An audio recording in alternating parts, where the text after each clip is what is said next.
Have you noticed more media attention around this one, obviously being the main event at the O2 as well? I think mainly because we're both from London, Craig's building up a good momentum, so I think there's more attraction to that. And again, it's just the fight that I'm going to be in as well. So yeah, I think when you put it up together, that's how it comes out. Did you take much away from the head-to-head? The one just gone, not really. The one with Ade? The one with Ade, you got there, I saw a bit, heard what I needed to hear, to channel what I needed to channel into the training. So that worked out great, and we're back now. We're less than, 3 days away, so we're in good spirits. Being as that the most is on the line for this fight, do you feel more pressure, more nerves? There's always pressure, man. I'm not going to say this is the most pressure or the most this and that.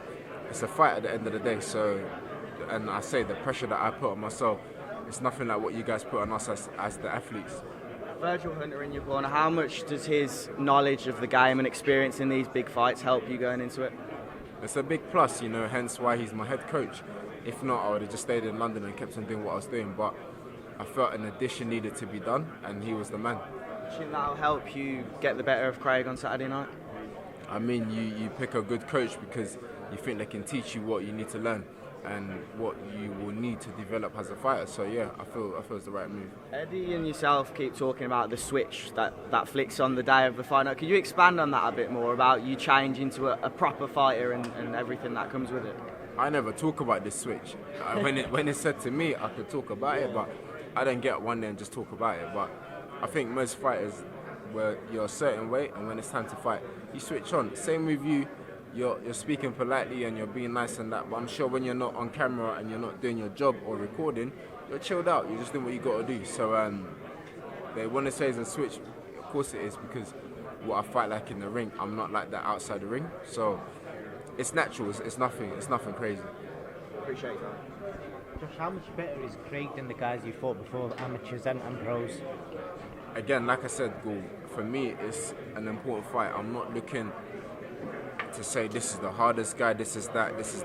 That's not it. I prepare to box someone good. I'm not saying that he's not a good opponent, someone good, and I've prepared and I'll get the job done. Craig's known to dictate the pace in fights. Are you going to counteract that, because he's quite good at slowing people down who are quite aggressive? Again, his game plans and what he has, that's for him. We've obviously come up with our game plan and it's my job to execute it. There's a lot of talk about your reluctance to do media in your career so far. Does that bother you? Was that always your plan, when you turn pro, I'm just going to keep it limited? Where the talks are from, I'm not too sure, because I feel I do the talking that I have to do, but we're in a sport and in an industry where you're judged on your performance. Don't get me wrong, some people do a lot more outside the ring talking wise and they get the publicity and everything, but that's how they're wired and that's cool, that's on them. I don't have to be like that. For me, I don't have to be the way people want me to be. I'll always be how I want to be, and however it shows out, it shows out. Obviously, I've known you before you turned pro, and I know you're a quiet guy, you keep it low key, but just for fans that don't know you personally, just trying to explain to them why you like to keep things private rather than, banging everything on Instagram stories and things like that. That's just how I've been brought up. I enjoy doing, I live a very normal life. Do you know what I mean? So most of the time, there's nothing to put on Instagram. There's occasions where you can make it seem more than it is, but I stuff like that. I'm not into exaggerating things. I live a normal life. I wake up, I do what I got to do. I go to the gym, I come back, chill with my friends, my family. It's a very normal life, bro. So I don't have people around me that pretend as well, or that are looking for that light. So that doesn't make me want to do stuff like that. I'm cool. I'm very, very natural. Last question. You always have a trip planned after a big fight. Where are you going next? As always, I'm going to make a trip back to the motherland, Ghana. I'm going to do a pit stop somewhere quickly. I'm not too sure yet, but yeah, some time is needed off. Not too long, but some time is needed off. All the best, Josh. May the best man win. Thank you. Josh, what would you say the biggest difference is training out here and in the UK than training out in the States? The biggest difference, in the States, you spar someone and they might say, oh, I've had 10 pro fights. But you're like, how many amateur fights you had? They're like, oh, 200, 300. So the experience is a lot. You get all kinds of styles, all kinds of people, man. Here, there's a certain way of boxing, and you can pretty much predict how someone's gonna box you or spar you or whatever it is. But in the States, you could never predict it. All kinds of styles, like I said, man. Why do you think it is in the States that everyone has more of an amateur pedigree or more amateur bouts at least?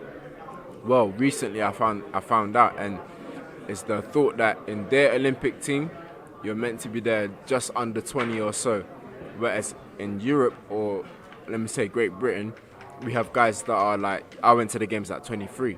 In the States, by 23, you've been pro for a few years already, so their system's just a bit different to ours. Okay, that's quite interesting. And obviously, talking about your opponent, Craig Richards, when you studied an opponent, did your coach do that, watch his fights back, or did you join in on that and watch his fights back as well? I watch it on my own. My coach would come to the gym and say, Josh, this is what I think, X, Y, and Z.